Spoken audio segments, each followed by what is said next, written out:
Hey everyone, and welcome to another episode of Time Extend. Joining me today, as always, is Brendan Rorison, and well, you don't have to just put up with my voice today, because we also have another guest here. You want to introduce yourself? Hey, it's your fellow Sega boy, Jason, aka Kusanagi765. We're here to talk about some Virtua today. VR. Or some new Virtua, I should say. VR, but not that kind of VR. The other kind of VR. The definition of VR before 2010. That kind of VR. Yeah. Today we're talking about Hotshot Racing, which is at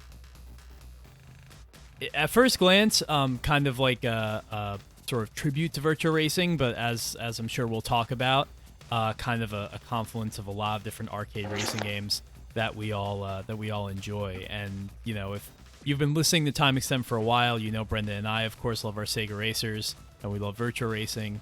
But Jason is as much of a devout disciple of the school of Sega arcade racing as we are, perhaps even more so, because definitely over the years I've seen like all the stuff that you used to do for Sega Nerds, and you have Megavision's podcast and stuff, and you know your way around the Sega, one could say. Oh, definitely. So let's see how that whole started, if I can go into like a little quick story. Of course. How that whole started was I was checking Twitter randomly one day, and I've like always messed around with Sega racers. Like I've always messed around on MAME and just played stuff like GP Rider, Outrun, Turbo Outrun, and just like studied a bunch of them all at once. And then I ended up coming up with this idea of, hey, why don't I just write about these Sega racers not everybody talks about? Because you hear everybody talk, you know, Sega Rally, Daytona, Virtua Racing. When are you going to hear somebody bring up Outrunners or GP Rider or like one of those weird ones? So then I just wrote up a big article and then sent it into Sega Nerds, and then that was that from there. And then here we are 5 years later. That's awesome. Yeah, it's crazy. That kind of reminds me of sort of how I got my start writing for GT Plan a little bit. And I think at that point, like some of your Sega Nerd stuff was like floating around. I had seen it, and it was like an inspiration because, you know, people weren't talking about like really obscure racing games. And I was like, well, if this guy's gonna talk about F1 Challenge, then maybe I can write about, I don't know, our Racing Evolution or something like that. So it's kind of this this inspiration that I have to thank you for, because there are obviously, as we all know, not a lot of people talking about these things on the internet. Oh, definitely, yeah. Like F1 Challenge, I side with you on F1 Challenge. That's still one of my favorite Saturn games. F1 Challenge, I think it might be my favorite Saturn game. Ooh, that's I can't say the same, but it is very good, and I'm sure lots of people have never played it or know about it. Brendan, have you ever played F1 Challenge? I haven't indeed, no, so I'd fall into that category. Never feel as if I'm missing out, though. It's one of those games that, like, I feel like a lot of people probably ignored it because Pignosis had their Formula 1 games on the PS1, and those were much more like, for the time, realistic, but also like they had like the full F1 presentation, and I think like Murray Walker was like in the game and stuff, whereas like F1 Challenge is some studio that like barely ever existed, making basically like a pretty solid F1 game for a Saturn, but it's much more arcadey than the Pignosis ones. It only has like 5 or 6 cars and like 6 tracks. If I had to make a weird comparison, I'd compare it to like a Formula 1 version of Ridge Racer, like original Ridge Racer. Because you have the 3 Formula 1 tracks, and then you just have the 3 tracks that connect to each other like Ridge Racer 1. Yeah, it sounds weird, true, but it makes sense. And the extra tracks are called like Neo City, so they're very like they do actually kind of remind me of Ridge Racer tracks now I think about it, because they're kind of in the city that's a little bit futuristic, but there's also like different parts of the city, like there's a mountain and all the other good stuff, and there's a bridge, because you know what's your old school arcade racer without a bridge? Exactly, you gotta have your Bay Bridge. Yeah, and there are lots of bridges in Hotshot Racing. So to work that segue in. Yeah. Yeah, so we all played the beta, and Brendan, you and I had the episode probably like 2 months ago or something like that at this point, Yeah. where we talked about the game a little bit. And it's interesting because, like, in the last 2 months, I haven't been thinking a lot about Hotshot Racing, but I know that when I played the beta, I enjoyed it. I unfortunately wasn't able to do any multiplayer racing, and still actually haven't done any multiplayer racing, which is, like, sort of a shortcoming on my end, because, like, I know that a lot of people say that, like, that's where the game really shines. But I liked what I played of it before. And the final version is essentially the same as the beta. I mean, the beta was like the full game, which I kind of couldn't believe. Yeah, I couldn't believe that either. Yeah, it's I just, they felt gave bad you, like, the because whole I got game. the beta and I just started playing through the single player because I didn't play online. So I was like, am I supposed to be doing this right now? Right. Playing through the entire campaign before the game's even out? Yeah, I mean, when I downloaded, it's actually funny. I didn't even really need to download the game again, because I guess the beta build of it was already on my machine. I didn't even know it was still there. And so, like, once I switched off of the beta track to, like, the public track, and I had paid money to get the game, I had all of my progress retained. Like, I was, like, halfway through the single player and all of that good stuff. Oh, that's nice. Yeah, I mean, Yeah, I got a couple of multiplayer races in with the beta. It was fun. It felt like different class. It feels, the class balancing feels weird in multiplayer a little between the different car types. But it was a good time. I need to get more multiplayer in before I, like, make a full-on decision about that. definitely. But- So do you have it for PC? I have it for Switch, though I am gonna get it for PC soon. Okay, yeah. So Brendan, you have it for Switch, and I'm really curious as to how the Switch experience is, because I'm playing it on PC.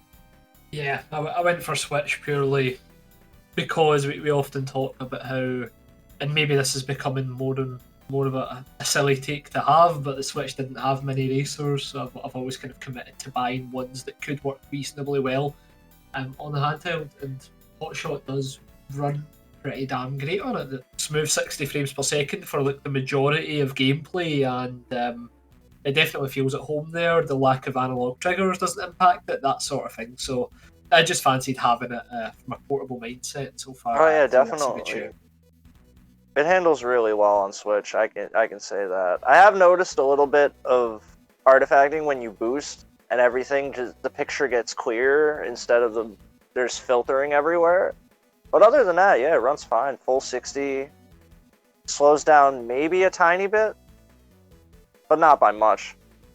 The performance is good. All the UI works perfectly. It's a good port. Yeah, I feel it feels very similar to the PC and console versions.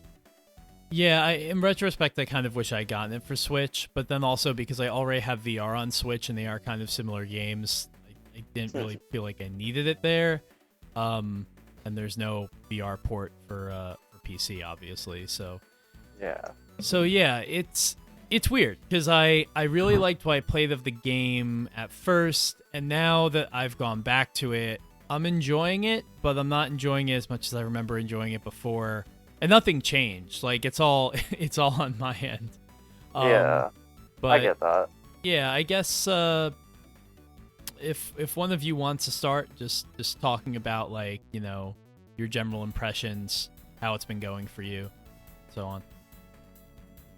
Yeah, I can kick us off then. Yeah, go for So it, bro. far, I found it to be quite a middling experience, sadly. I think initially I was really impressed with the visuals, the general polish, the audio design are all pretty top notch, especially for a game emulating this type of arcade racing experience. It's great to see how everything just comes together really well on track. The only kind of slight disagreement I have with the visual style is it is a little bit too clean looking at times, as silly as that sounds. Like, it's just that benefit of having modern hardware trying to run kind of low system requirement polygonal graphics. At times it does seem a bit like It's alright. it doesn't quite work. But for the most part, it's all good. The main gist of my experience, like I said, it's been middling purely because the actual race experience just hasn't engaged me as much as I would have liked. I've played through the campaign mode initially on normal, which at that point, after completing on normal, I was very much in the camp of I do not like this game. Once I moved to expert and got to the kind of the faster speed class, when it becomes a bit more engaging, I felt as if it was a bit more of a fun experience. But ultimately, I feel as if a lot of the gameplay loop doesn't actually seem inspired by the way they got the ones that the graphic style is I'm trying to kind of show off. So graphically, it kind of emulates Sega in a lot of ways. Gameplay wise, it was a bit of a shock to the system for me because I don't see much of that lineage there at all, which is all fine. It was just initially a bit of a shock for me. I think I said before, I'm not really a fan of games that have very aggressive AI combined with collision physics that can really start hindering the gameplay. I feel as if Hotshot kind of suffers from that a little bit. But I mean, that's just my kind of general summary at the moment before we talk about it a bit more. It's a pretty fun experience. The drifting feels, I think this drum's been beaten to death already. It feels pretty influenced by Sumo's involvement. Quite Outrun 2006-ish in some ways. But generally speaking, it drives well enough. I just feel as if the core racing mechanics aren't quite there.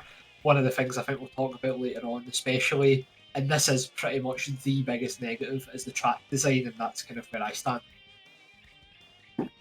Interesting. What about you, Jason? I like it as a whole. Like, I like the whole Virtua aesthetic, and I like that the handling's a little like Outrun 2, and it's chaotic drifting-wise. The expert class, yeah, I do agree. Those AI can be ridiculous. Like, it goes to a point where you're trying to race normally, and you're trying to hold a really good line and nail drifts, and then meanwhile, you just get the pack catching up to you and just spinning you out entirely, and it can ruin your entire race. Like, or you just go on one straightaway, and then you expect everybody to drive straight, and it's just bumper cars the entire time. Like, yeah. I'm with aggressive AI, but give me aggressive AI that'll like keep lines with me and like keep with me, not crash around like we're in a game of Burnout Revenge. Yeah, I totally agree with the arguments about the AI. I don't have a problem with rubber banding. This is an arcade racing game. That's fine. I don't even have a problem with the AI hitting me as much as they do. The issue I have is with the collision system, because I feel like if the way the game dealt with collisions was different than in the way that a lot of other arcade racing games handle collisions, then it wouldn't really matter that they hit you as much as they do. I mean, like, other cars can like hit you in like Daytona or Scud Race, like one of those old AM2 racing games, and like they actually don't really impede you at all. They just kind of like, it's almost like there's no collision detection because they'll kind of just like, they're next to you and then they're on the other side of you somehow and they just kind of glitch around, but they don't impede your race. Which honestly, while that might look janky, is kind of preferable to the way Hotshot does things, because my biggest pet peeve about this game, and what is really keeping me from enjoying it, and wasn't so much an issue on normal, but is now extremely an issue on expert, is just the way that they spin you out. I mean, it makes me hate the game. Oh, definitely. And I don't hate this game, but like in that moment when I get spun out, I'm just like, fuck this. I'm finding when drifting that the cars tend to get a little loose, like when not drifting and just cornering. Wow, there's a really loud Mustang outside for no reason. I found it more in the speed class cars. Like, there was a point where I had the Formula 1, and I was just trying to make a normal corner and just tapping in and hitting the apex, and I ended up freewheeling it at one point. Like, yeah, you can do that a lot. I've got some video clips that are crazy. Yeah, where you boost on a curb and then you jump 20 feet in the air. There's this one track where you're driving over a dam that kind of has a slight bump right before you get to the dam portion. And that will usually, I mean, for me, it gets my car up on three wheels, and when I come down, it's a drift. And that feels very good. Like, the physics of this game are kind of hit and miss to me, because I really like when you're not drifting, I feel like that's fine. I like there's a sense of weight transfer. That's something that I really look for in a lot of games, and like for the cars to have physicality about them, and I like that. I like the initial feeling of turn-in. What I hate is the lack of responsiveness mid-drift. Like, it's really... Like, there's this one track, it might actually be the same one with the dam I was talking about earlier. The first corner, you kind of drive underneath, like, a dilapidated, like, aircraft hangar type thing. Oh, yeah, I know the one you're talking about, yeah. Yeah, so the first corner has this double apex right. And, like, until you really know how to take it, you know, you don't really want to drift in the first apex, but you want to drift around the second one.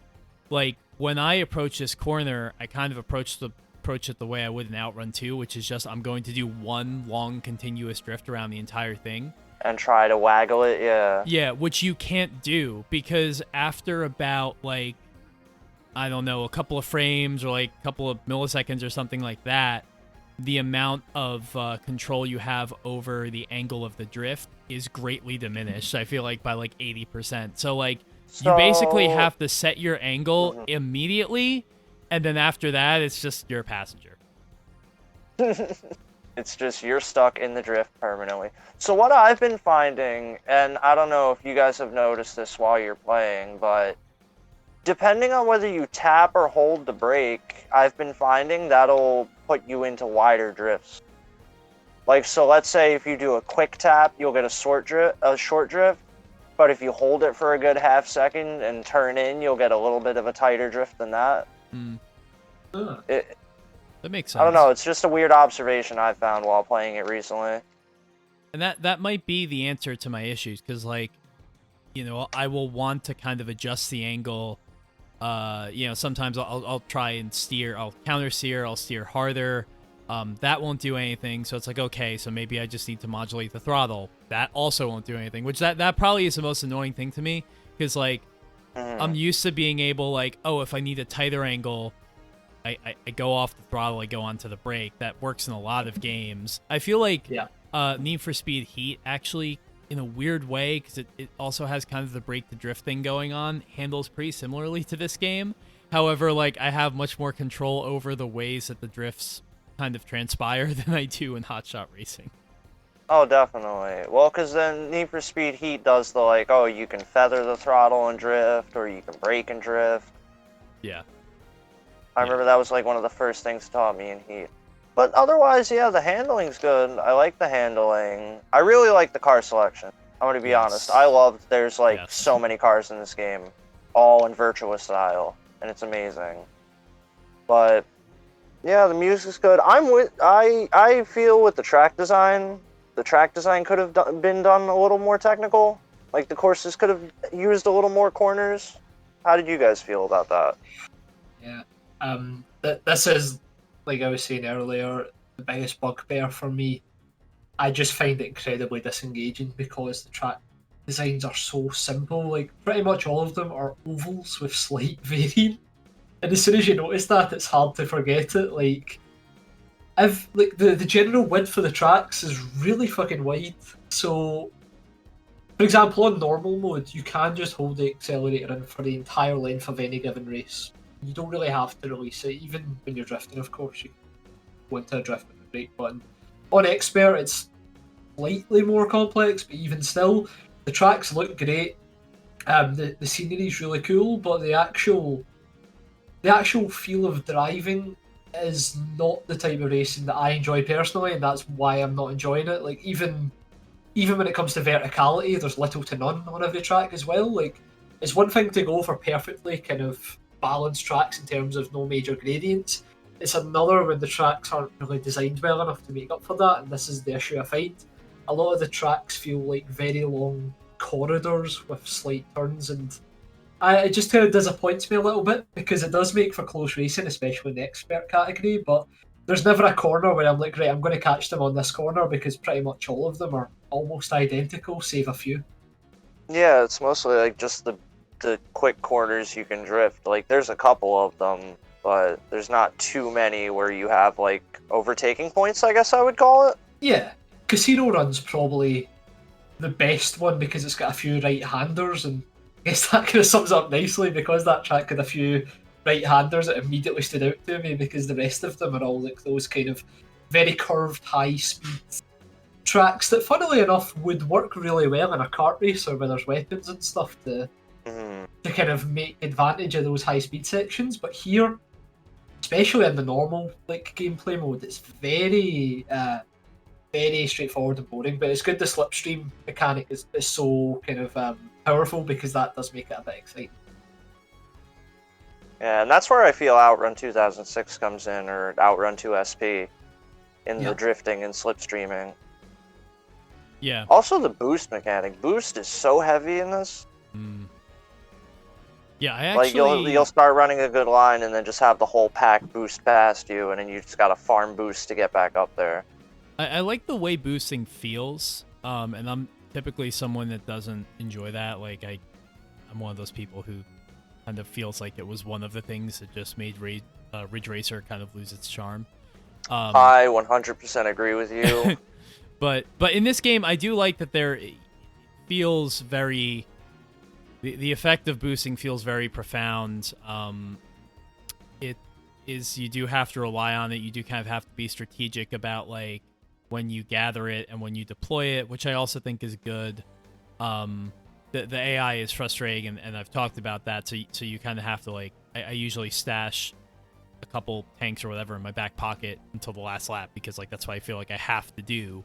Otherwise, if I can't just rocket past the AI with boost and I'm racing next to them, they're going to end my race. Like, they're going to spin me out. So yeah, exactly. That's kind of how you. It's almost like a push to pass thing.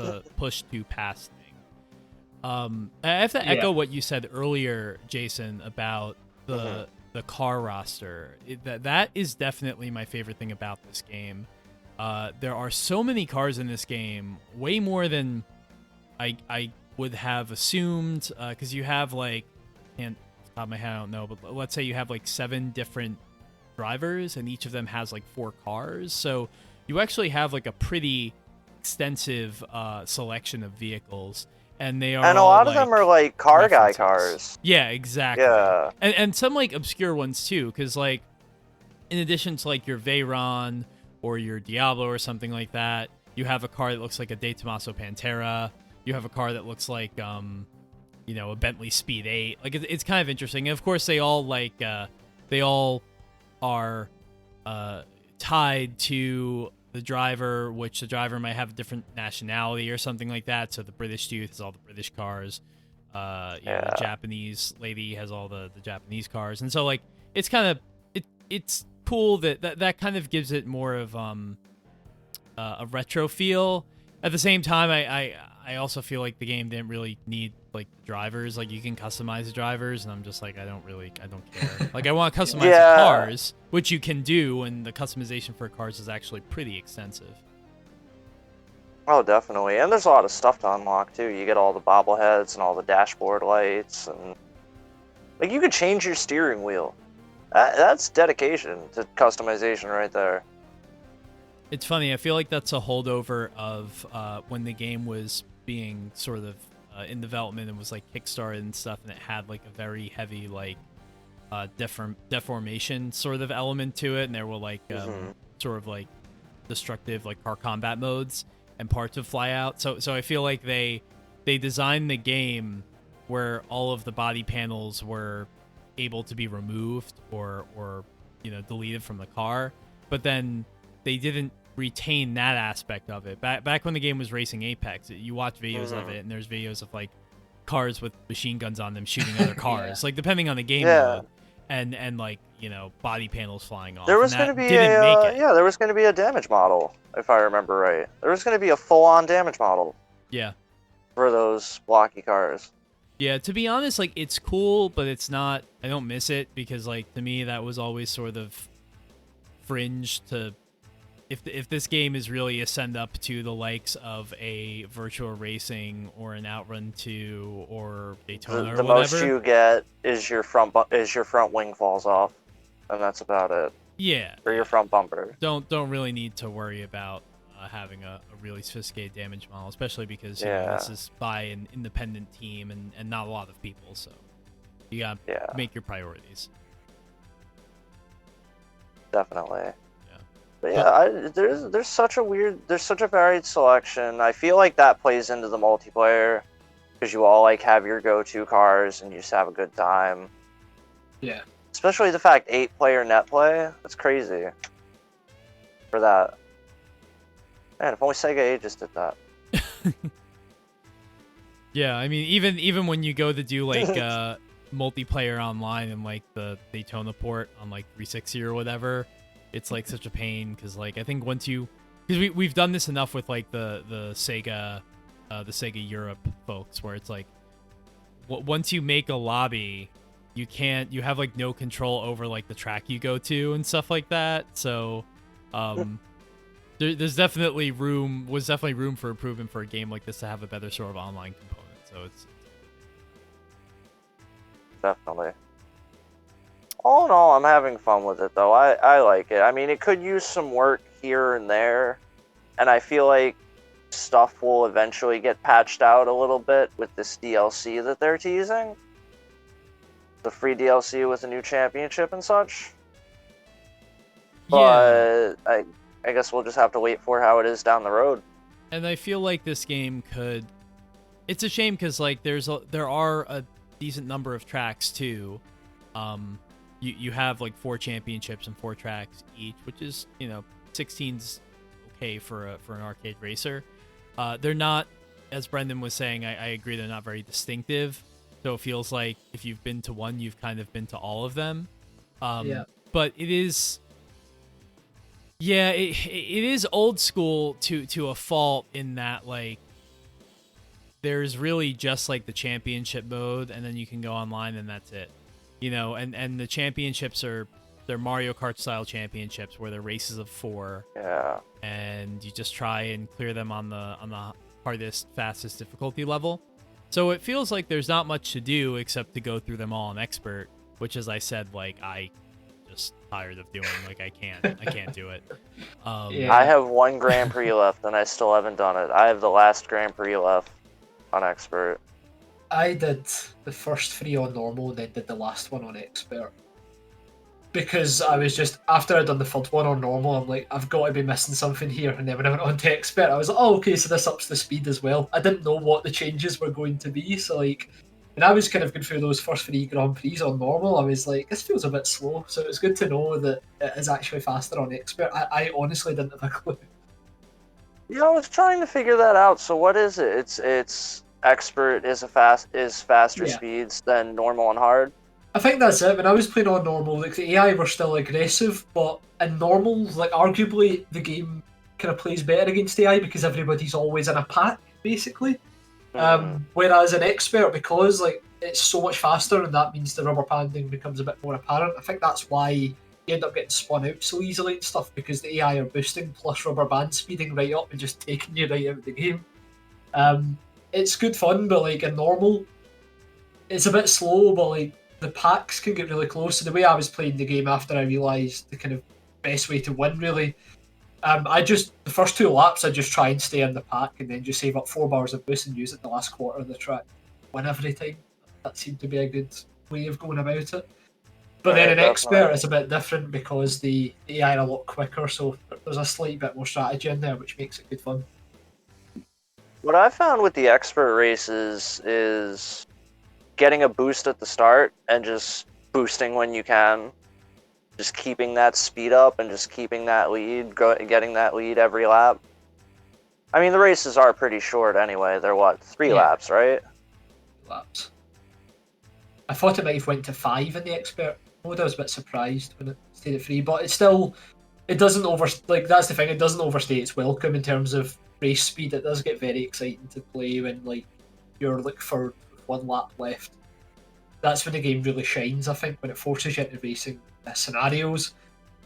I just felt like, especially in normal, for example, a lot of the race just kind of feels as if it passes you by until that last kind of half of the last lap or whatever, and that's when it shines. And I think that's, like we're saying, it in terms of track design, usually if a game's got really good track design, it's just fun to drive on, full stop. Hotshots really thrives when you're in those like core racing scenarios, which I think is why the online multiplayer is seemingly the best way to experience the game. Yeah, and I feel like the kind of subtext behind everything we're saying is while the game is fine enough, an experience like this that is very much just here's a couple championships, go nuts, talking about your old Sega racers, your old Ridge racers, stuff like that. The thing about those games is that you wanted to keep doing, the championship and Sega Rally, because the physics and the track design were perfect, and they really left nothing to be desired. You can have a game with limited content, where you kind of take a tour of it and you're like, I've pretty much seen everything there is to see in the space of a half hour. But if you're gonna do that, and I think the three of us want more games like that, because those are games that we love, and that we loved growing up.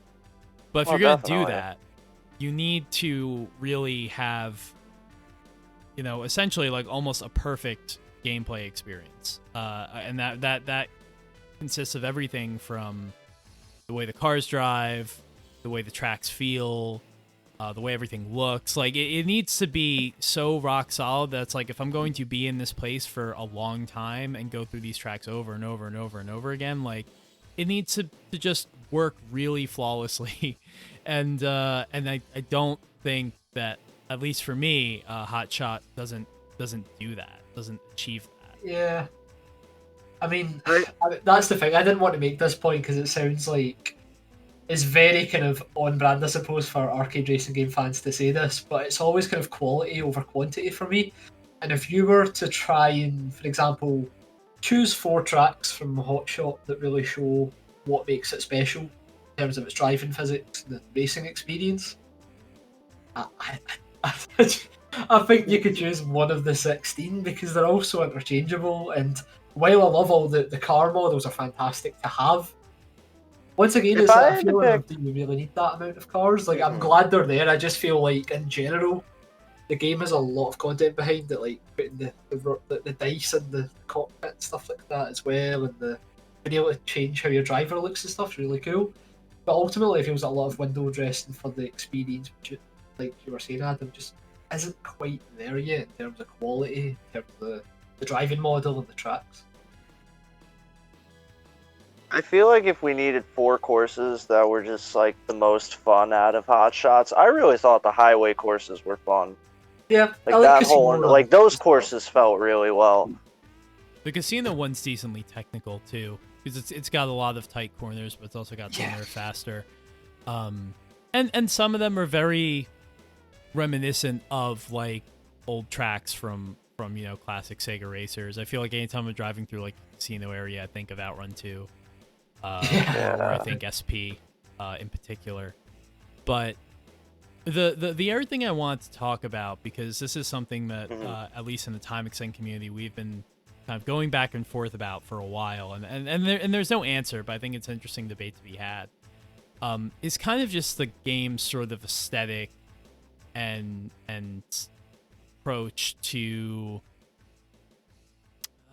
just kind of the whole flat shaped polygon thing, because like the Virtua hard driving look. Yeah, because I think that there's some disagreement as to whether or not like clearly this is a game that is inspired by, you say, Virtua Racing hard driving, and I guess I don't think that. While I've always wanted another game to try that sort of look, and honestly, like Horizon Chase Turbo actually kind of does it too.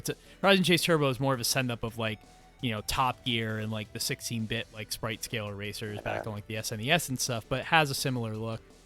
I feel like there's something missing, and I guess like I say that, and I'm worried it comes off as like I think this game looks not good, or looks ugly or something like that. It's not that. It's like I just wonder like. Like when I look at Virtua Racing, I'm mesmerized by that game, because I think it really looks pretty. It still looks pretty. It does the flat shaded thing, but at the same time, I feel like they're very. AM2 was very deliberate about its choices in colors, for example, and so all the tracks definitely have like a unique sort of motif to them. Hotshot, obviously, we're talking about a game made 30 years later that is going with the flat shaded look. And while it definitely evokes the image of VR in my head, it doesn't look as pretty or just kind of dazzle in the same way. And again, I don't know why that is. I don't know if there's something they're not doing, or if it's just I'm old and I like the things I grew up with. Which I'm sure definitely has something No, to do I with can it. I can kind of see where you're coming from, because I'm thinking of it like Virtua Racing. Like, that was what they did with what that technology they had back then. But then when you look at stuff like this, and yeah, even Horizon Chase, like, it has kind of the look of the older stuff, but there's like that little bit of modern in it that throws it off. Like, where you can look at this game and you could say, yeah, no, a Model 1 board would never be able to do that. Right. The kind of the way I described it in the Discord, we're having this conversation, is like almost the difference between Sonic 4 and Sonic Mania. Sonic Mania, even though I don't know if technically it could run on like a Saturn hardware, for example, I don't know specifics, probably not. But it was kind of still made with that idea that let's try and make what would be possible back then, but add the little bits of flourishes and polish where it needs to be. But ultimately speaking, you can look at a screenshot of Sonic Mania and be like, that looks as if it comes from that era.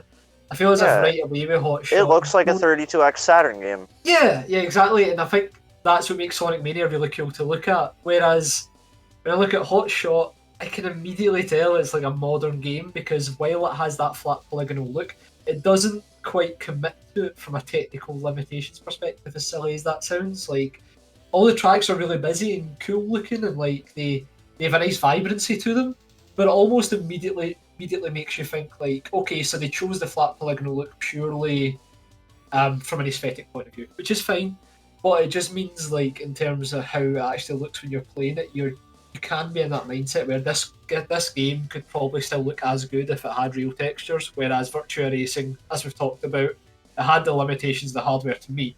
So a lot of the design elements are very deliberate. It's one of the reasons why, you think about it, something as simple as a bridge in the old Sega racers can be like so iconic, because it stood out in amongst the greenery and the other parts of the track that go on like Bay Bridge. But here, it's like you go onto the Alpine track, and there's like a funfair to the side of the track, for example. And yeah, it looks nice, but it's one of those things where it just makes everything look a bit more kind of, not messy, but busy. And I think a lot of the tracks are like that as well. When you're in a jungle, of course, there's like 6 dinosaurs to the side of the track and stuff. There isn't really a filter basically on what are the showpiece things you'll remember this track by, because there's at least 3 or 4 that have been put in, whether it's the castle beside a funfair or the dinosaurs beside the jungle. There's a lot of showpiece design going on that just immediately for me makes me think that this game doesn't really benefit from the flat polygonal look, outside of immediately invoking the era which it's trying to represent. Yeah, like it looks like a good game. Like, it looks good and it runs beautifully, but it's that little bit of modern touch that I don't know. Like, like you were saying earlier, this was made 30 years later, so the look kind of throws it off a little.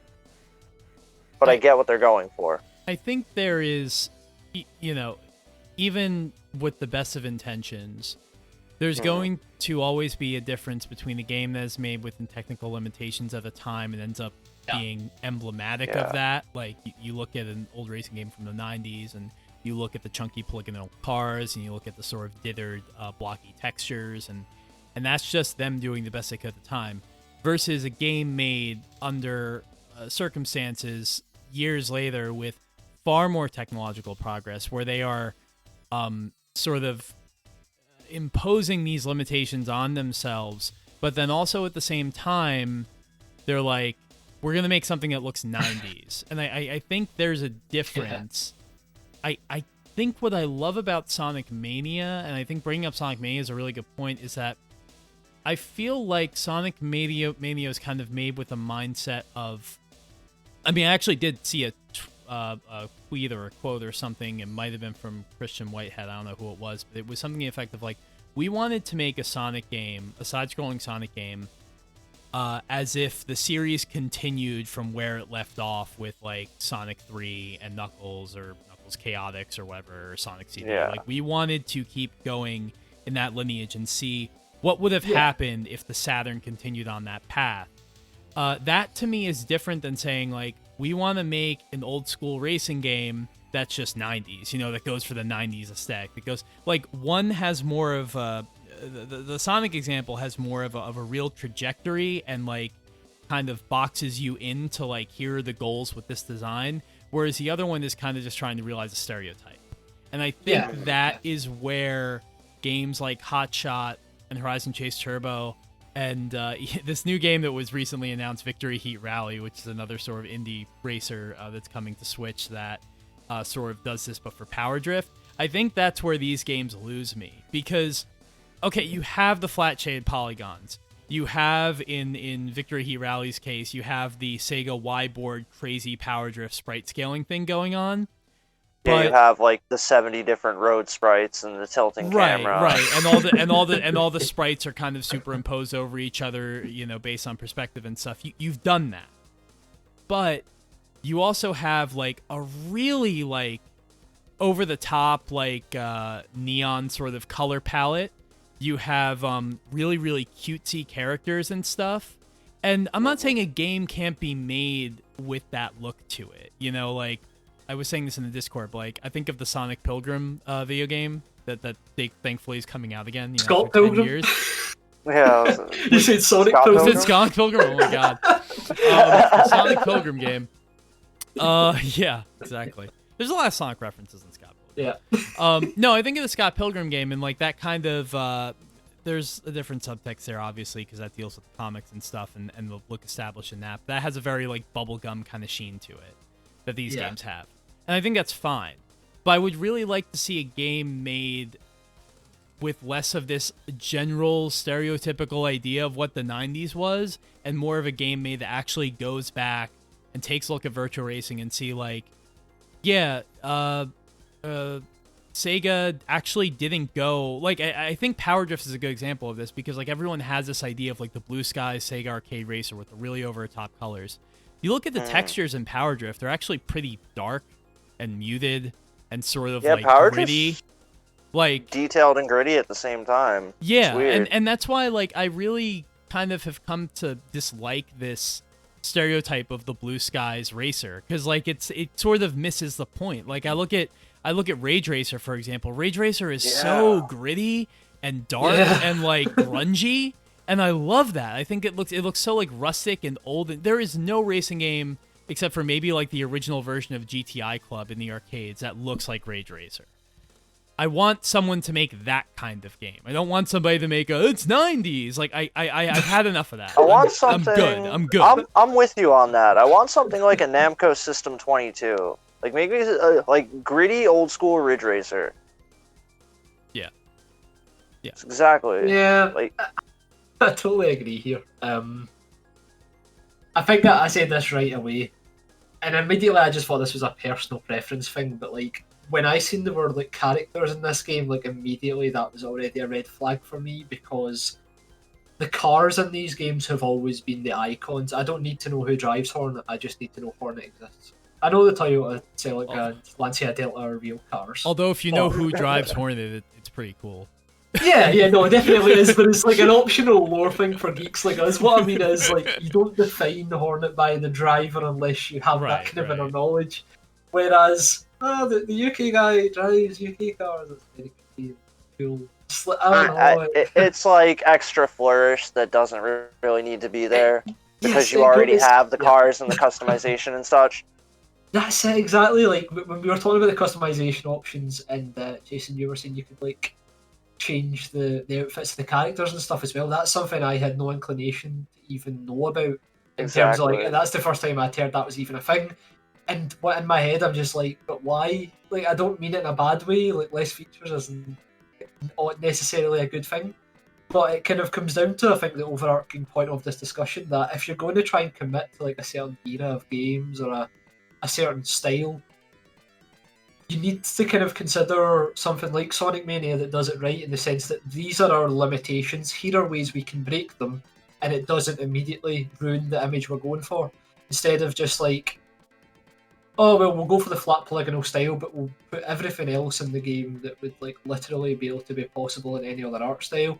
This is obviously Exactly. very picky. Like, I don't want to sound so down on the game because I really appreciate the fact that it exists, and I'm glad that Sumo also helped get it over the line.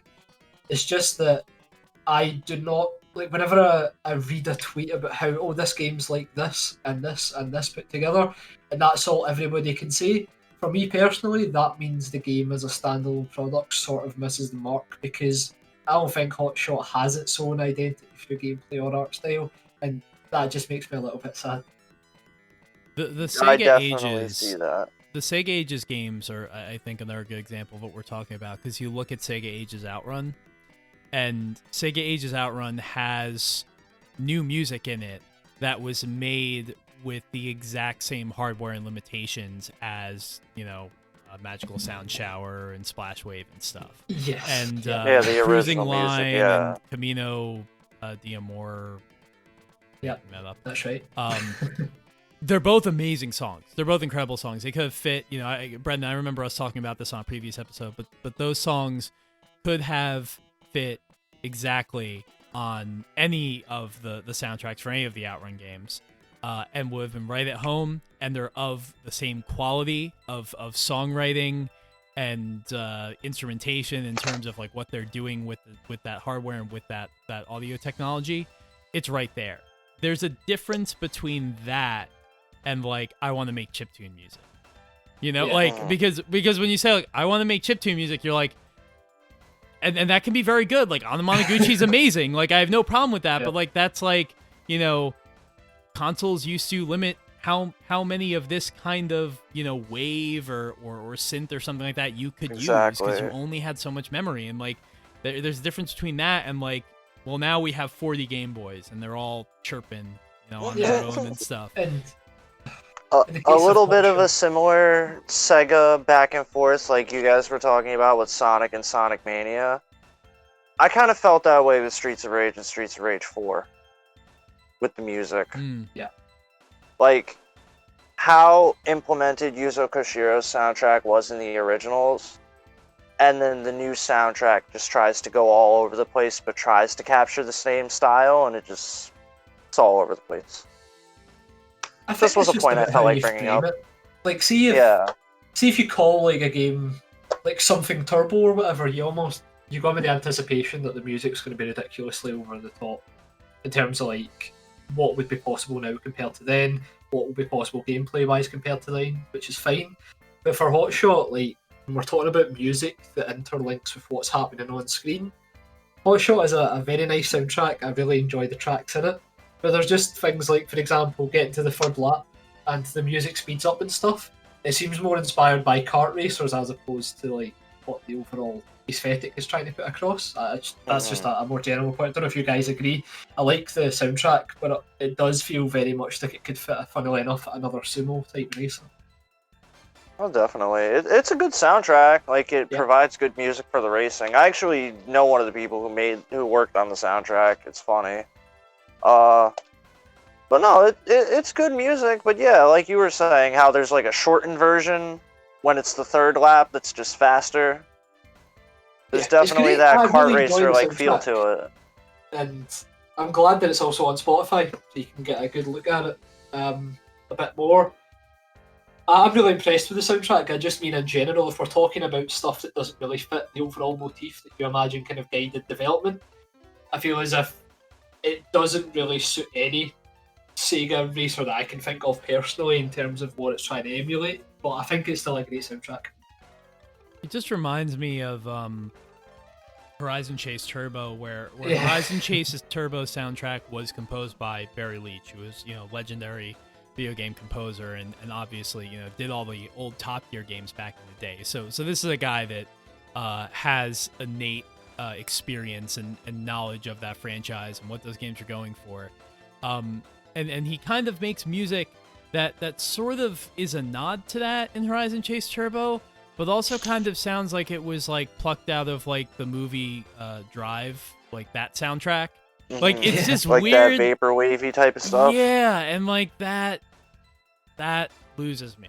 And that might just be like general sort of fatigue with the whole vaporwave thing, you know, because it's such a, it is sort of this way to kind of repackage and make the 80s look more attractive than they maybe were in actuality, that came through in the 2010s and just like washed everything, and like now is almost, I actually like attribute it more to like modern times, or like maybe like, you know, 2012, like like 6 or 7 years ago. Like I attribute it to that more than I do to the 80s, because it's so like it's so it's everywhere like now. Millennials, it's millennials making 80s music, and it's not, and it's fine. I think it's really tough, and I guess the thing to take away from this conversation that we're having is it's not like, I would say, you know, it's not like Hotshot's misguided or anything like that, or these games are misguided. They're going into it with the wrong impression. You know, we have the things that we would like to see,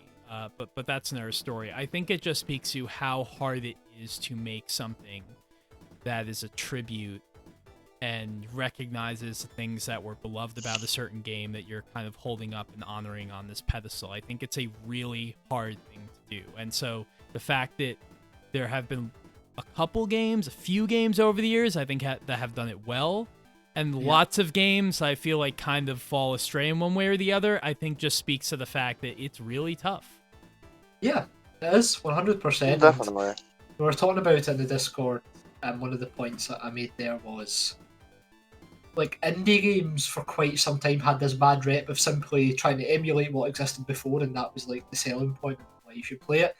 And then there was like this renaissance of like where indie games started to become more respected because they didn't rely on the visual style as a crux.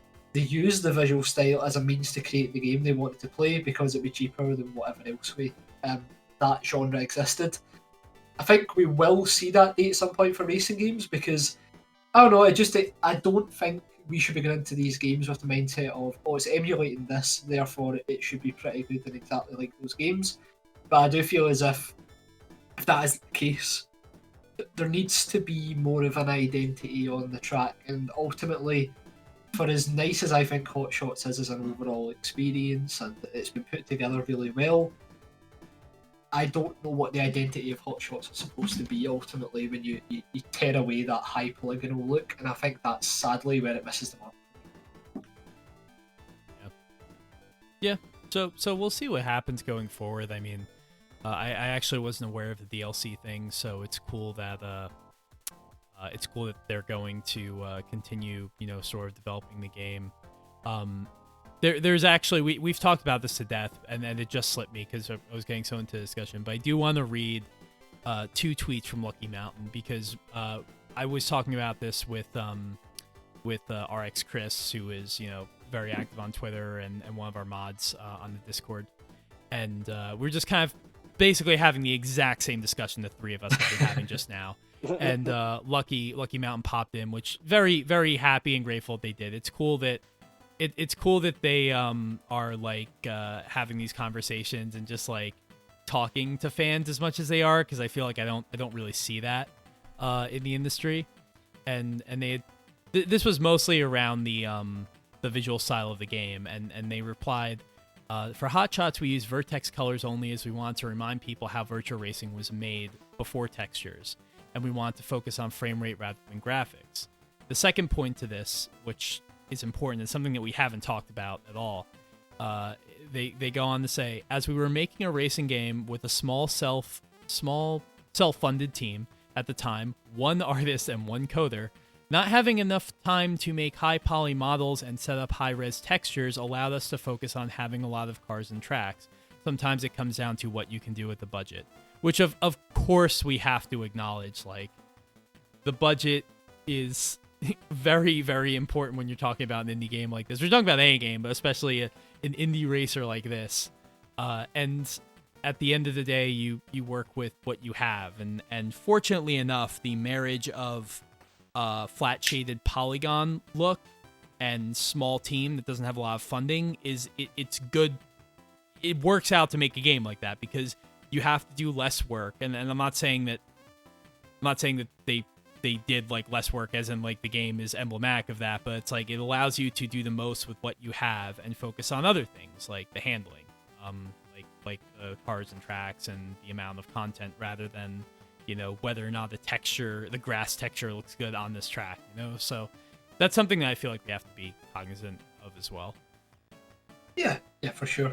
The visual style allows them to create the game they want to create within its confines, for sure. And I mean, ultimately, this is an indie game we're talking about, and maybe it's on us sometimes that because we're so desperate for that like arcade racer renaissance to return, perhaps we get a bit too passionate about it. But at the end of the day, I think this is the exact type of conversations we want to be having about a game released in 2020. So at the very least, we know that Hotshots has been created with the right mindset, and I think pairing it with Sumo to get over the line as well was a fantastic kind of merge up between Lucky Mountain and Sumo, because we know what those guys are capable of. Obviously, they've kind of been making the Sega kart racers primarily recently, but every so often I do wonder if maybe Sumo will re-emerge into this space with a kind of AA funded arcade racer,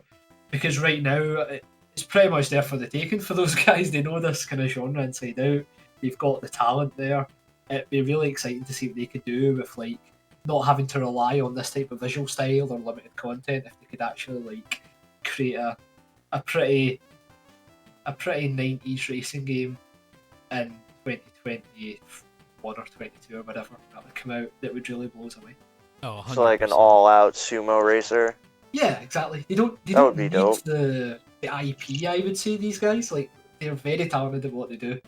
I would love to see them just like go all out and create one like entirely fictional racing game with no existing manufacturers or anything, just like a proper arcade racing game that we used to get all the time, but like with that sumo flair and full dedication, because I really think those guys could nail it, especially with teams like Lucky Mountain also working with them. They've had the capability to do this for 20 years. You know, they made Outrun 2.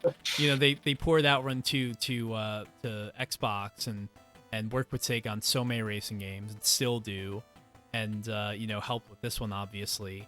Yeah, I want to see what they could do if they just make their own thing, and that's not even counting like they were responsible for the 360 version of Forza Horizon 2.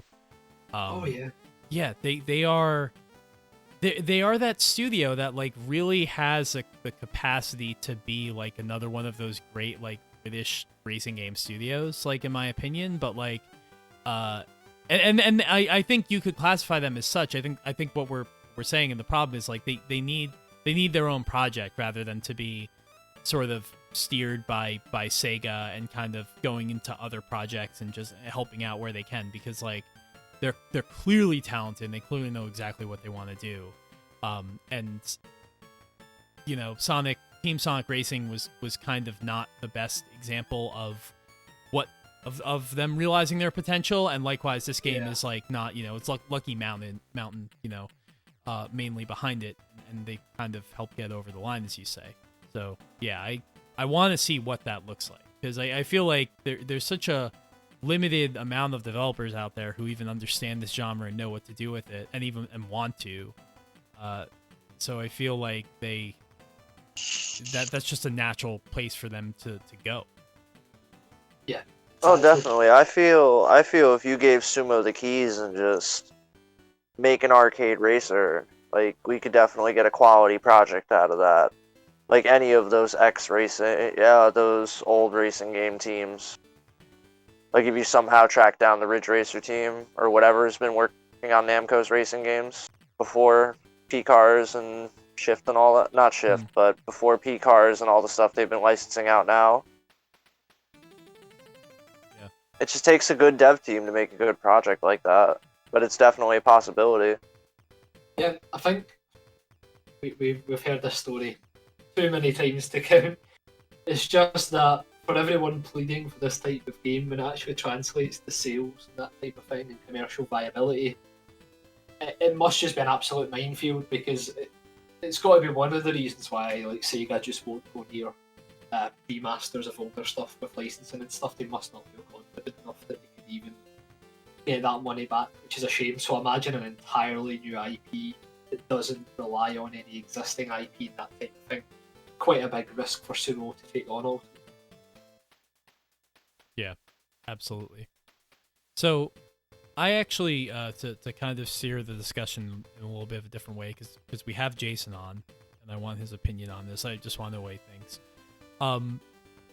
If you could have, if you could have like any arcade racer that you wanted made, whether that's sort of like a send up of something that you really liked, or kind of like a new thing that like pulls from a bunch of different games that you like, or different sort of genres, like what would that be? Like what is your, somebody could make a game today, a racing game, like what would that look like for you? My ideal arcade racer, basically? Yeah.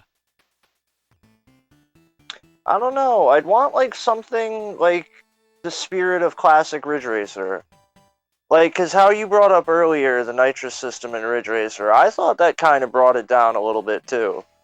Like, I liked how everything from Ridge 1 up to 5 was basically learn how the game works, learn how to drift and handle and corner properly. Easy to play, hard to master racing game. Like, something like that. It's just fast, fun, you drift everywhere. I'd want something like that, or maybe something akin to either Moto Racer or Jet Moto. Like a fast either superbike or hoverbike game. Yeah, so what I love about you too is that I didn't even know you liked Jet Moto as much as you did until like maybe like a month ago or something like that, and we were talking about it. But we have like never talked about Jet Moto on this show, which is really a shame because I mean I love Jet Moto. I have some issues with Jet Moto, just pretty much as that being that like the game is way too fast for me and I'm awful at it. But I really like the idea of it, and it is really cool. And I feel like one day we have to have a show about like really the sort of early PlayStation single track like racing games like Jet Moto, and you could throw Twisted Metal into there. I mean, I haven't played one of the original Twisted Metals in so long, but those two franchises were pretty much like indispensable to the PlayStation 1 in the first like 2 years of its life. Oh, definitely. Well, I fell in love when we first got our PlayStation. This was like way back. Like our first couple of games were Jet Moto 2, Gran Turismo 1, and Road Rash 3D. And I just ended up playing Jet Moto 2 constantly. I didn't even know there was a first or a third one until like years later. And it just all started from there. Like the soundtrack was good. I got used to the handling pretty well. It wasn't that difficult. But once you play in the expert classes, the AI just murders you entirely. It's like you brought up in the Discord the other day with Test Drive Le Mans. Yeah. Yeah, the AI in that game is aggressive, to say the least. But I think that's definitely a conversation we should have one day. Yeah, go over the single track history. It's such they're, because you know what it is, like they're so forgotten now. Like there was that Twisted Metal kind of reboot new entry in like 2011 or 2012 or whatever year that was. That was a pretty damn good game. That unfortunately that is a perfect example of what you were talking about, Brendan, where it's like everyone's asking for a new Twisted Metal. Everybody wants this game. People miss Twisted Metal. There hasn't been one in like 10 years. And then they make one. Nobody buys it. And then can you really blame Sony for not making a new one? Can you really blame Sega for not making, a new arcade racer along the lines of their older ones? Like, not really, when the market doesn't sort of back up what it thinks it wants. I think like Nintendo struggle from that a lot as well. Like the most obvious one in recent times was when they made a new Punch-Out game for the Wii. And like it was a new Punch-Out game, incredible and stuff. I can't believe they brought that back. And then like nobody ended up purchasing it, and it was just like a total waste of time until Little Mac got in Smash, and then people cared about Punch-Out again. And I think like with F-Zero, there might be a little bit of that, where I think a lot of people ask for an F-Zero game. I wonder how many have actually played an F-Zero game, and it's not just because of Captain Falcon and Smash. I am with you on that. Yeah. Yeah, Uh, Like, I don't know. I could talk about some F-Zero. I think a new F-Zero would sell because I feel like Nintendo has so few failures these days that, like, yeah. I honestly I feel like feel anything like- they make would do well. I feel like even either making a new title or doing what they've been doing recently, not how they've been doing not the Mario collection, but if they did bundle all the F-Zeros, like besides the Super Nintendo one, but like X, GX, AX, because AX actually handles a little differently than GX does. Like AX has a dedicated drift and everything. It's crazy. Which Well, is they've got those amazing because I emulators now. I've never played AX before in my life. It's one of the like main like sad like things I've missed. They've got the emulator now based on the new Mario collection, so it's a bit silly not to put them to use outside of that, but it would also be very Nintendo for them not to use them outside of that. Right. Yeah, like it's the Nintendo thing. We all know the Nintendo If it thing. makes sense, they won't do it. And I don't know, I'm trying to think, have they ever like remade a game that was also like co-developed with a different studio? Because like then Sega would have to be on board with it. Because to be honest, like I don't like F-Zero X. Like I don't think F-Zero is that great a series except for GX. That's like the thing that I feel like one of my hot takes. I feel like most people would disagree with. Like it's fine, but like honestly, like I never really want to go back to any, whether it's F-Zero or Super Mario Kart, like the SNES ones. I feel like F-Zero's like that. If you like it, you like it. If not, it's still kind of cool. Like from the outside looking in. Yeah. I think like people always say like F-Zero's got more character than Wipeout, and I think that is just that kind of the Nintendo touch definitely makes it something that people will be willing to play, whereas Sony making a new Wipeout, sadly, probably wouldn't find that much of an audience, especially with all the character-driven stuff that Sony specialises in now. I think if Nintendo did make a new F-Zero or ported the older ones, I think they'd find an audience on Nintendo Switch because of how, not from a gameplay perspective, in terms of being easy to kind of grasp, just in terms of the characters and the ship designs and stuff. It's all very much in the Nintendo way of doing things. So I think it could potentially be a success, but it's if they want to take that risk. Exactly. I see that. I see that going down with F-Zero. Some point later down the road. Either a re-release or like, hey, we're going to put out this free downloadable one to try and see if you all like it. And then maybe we might make a new one. Maybe.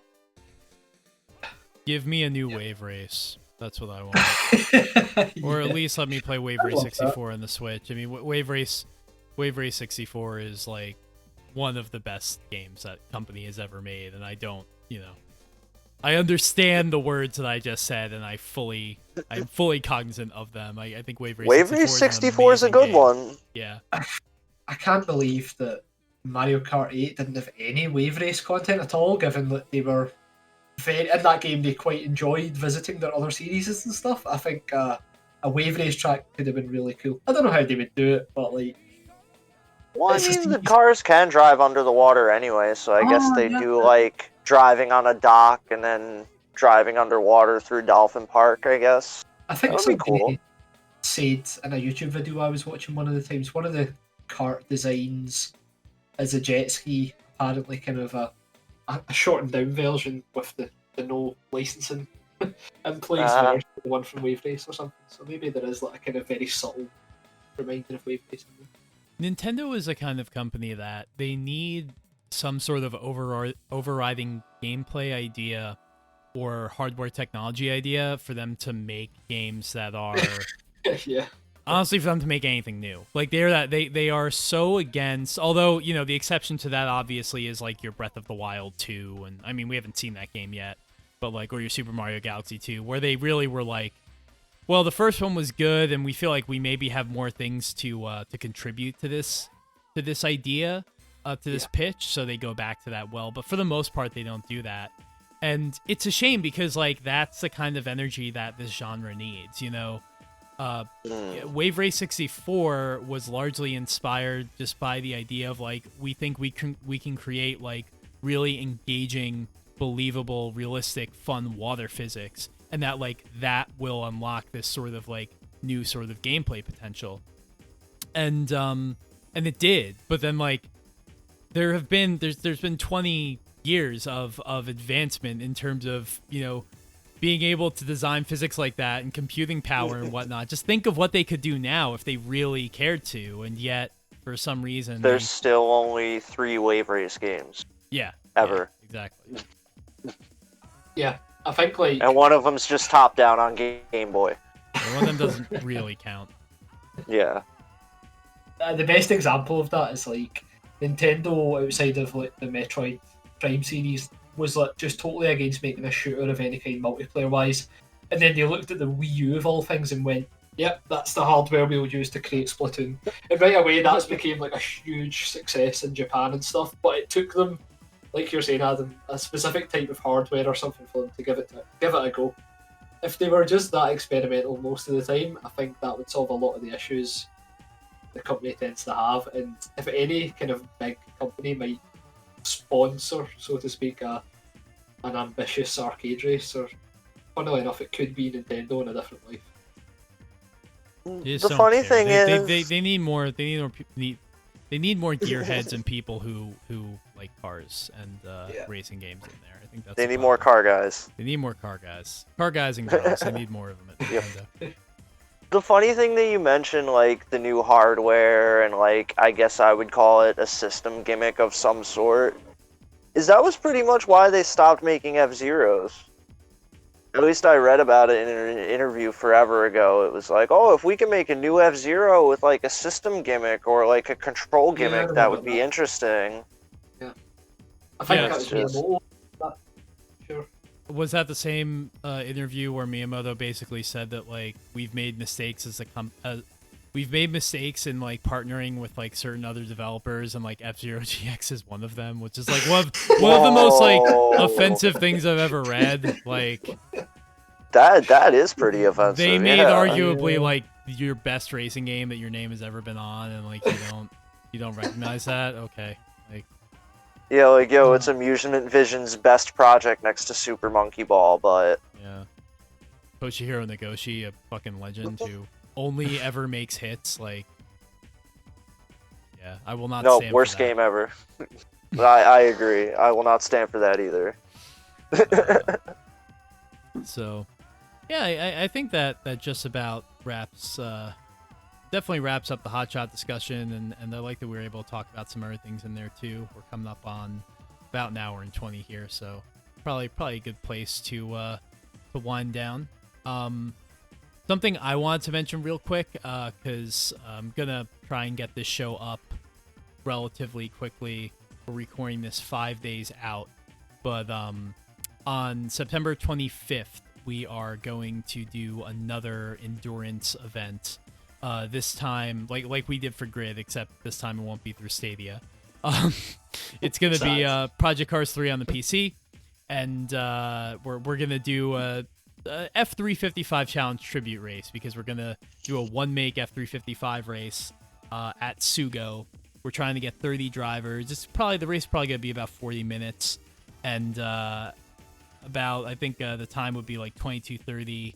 BST, which is about 5:30 p.m. Eastern, and we know that part of the success of the Stadia event was that Stadia was free and everyone could get it, and that obviously won't be the case with this Project Cars thing, and it's on PC and there is no crossplay, so we may not hit the full amount. But if you have any interest in being in a big race in Project Cars and you can play on PC and you want to join us, we'd really love to have you. So reach out to us, DM us, let us know. I'll send you the information. You can sign up, and Friday the 25th we're gonna race. We are indeed. I can't wait. The Grid event was chaotic beauty. The Grid event was a hoot, I'll say that much. That was so much fun. If anything, it's just great to play with such a large group of people. Like, it's just such a good laugh. Brent, just don't get suspended this time. Yeah, one thing I'll to try do. my best. During the grid event, for those that don't know, randomly it came up on the screen that I had been suspended from the server. I'm not quite sure what triggered that, but I'll be trying to avoid that this time around. I don't know what happened. We were all just driving, and then we see in the corner Brent got suspended, and we all just lost it. Like, how did that even happen? That was good time. There were so many things wrong with that experience, but I mean, right at the end of the day, like. Yeah, I mean, even the attendee list is phenomenal. Like some people from Eurogame are in there, Mike channel as well from outside Xbox. It was wild, like the group of people coming together to hit that magic 40 number, and then when it said 40 out of 40 in the lobby, it was just like, holy shit. Meanwhile, hey, we got 40 people in a lobby as we're just demolition derbying donuts around. We're doing one lap qualifyings. Everyone's like in everyone else's car. And then the race starts, and we're all starting on different parts of the track. Somebody qualified with like a 1.2 second lap time. Oh my god. Or like a 0.3. Yeah. I remember somebody just got like 0.36 seconds. I'm like, how? How do you get that short of a lap time? You play on Stadia, that's how. Yeah, you play on Stadia. Stadia moment. That is how. So many Stadia moments. I'm here for all the Stadia moments. Definitely. So, Jason, I know you Yes. you've got a couple things going on, some projects. What would you like to plug? I would like to plug. Now it sounds weird when I say it like that. I said it first, so you have permission. It's all good. So besides writing about random racing games on the internet and Twitter and talking to these guys, I also write for a publication called Megavisions. We are a Sega-focused magazine. We focus on all eras. Well, mostly Sega, but we also focus on a lot of the other modern stuff too. We had a Horizon Chase Turbo review a couple issues back. I feel like we're definitely going to have a Hotshot review eventually. But you can grab our newest issue is available on sale over at megavisionsmag.com. We have a Patreon. It's about $12 subscription. Bunch of extra content everywhere. Our art's really good. I know that's not really a high selling point, but I'm trying here. I'm not the best with plugs. It's a high selling point. It's a high. It's close. Yeah. But no, I've been writing with these guys for years. We're all a bunch of good Sega guys. We all get together, just write about reviews and stuff. And it's a good magazine, very high quality. We do streams every once in a while too. I feel like we're inevitably going to be streaming Hotshot. We might have to link up for that actually. Yeah. If we're doing it on PC, yeah, that might be a good little crossover. But yeah, other than that, I'm pretty much good. You can follow me on Twitter, I guess, if you want to see me and Adam give ourselves hot takes. What's your Twitter? My Twitter is Kusanagi765. Yes, the sex number. Yes. No, the Namco The number. sex. I'm sorry. Yeah. No, it's both. It's both. Oh, it's both. Don't worry. Yes. All right. So, Brendan, do we have anything we need to say? Are we good? Let me think. We've already plugged the Project Cars event, which is good. I guess a small apology that last time we talked about doing the hot takes next. Yes. Hotshot took priority this time. Damn racing games coming out. We will get to hot takes. We promise. Hot takes is gonna be next.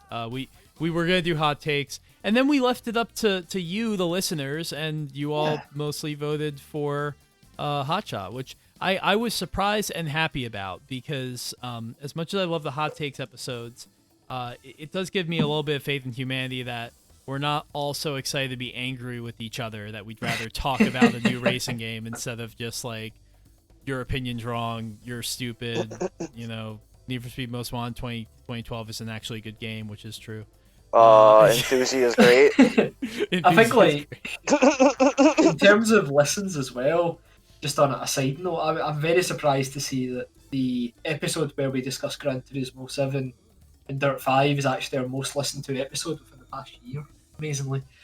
So, like, I was shocked to see people really care about our opinions when it comes to newer racing games, because I thought people were mostly here about the rants and nostalgia stuff that we we love covering. So it's You're just so interesting. good with the shit posting, like that. It's, I mean, it actually, it's great because I feel like it attracts a lot of people and gets us clicks and shit and engagement. But also, I feel like it maybe makes people. Well, I thought it made people think we were stupid, which isn't that off base, but apparently not. Apparently, you're right. They do want to know what we have to say about GT7.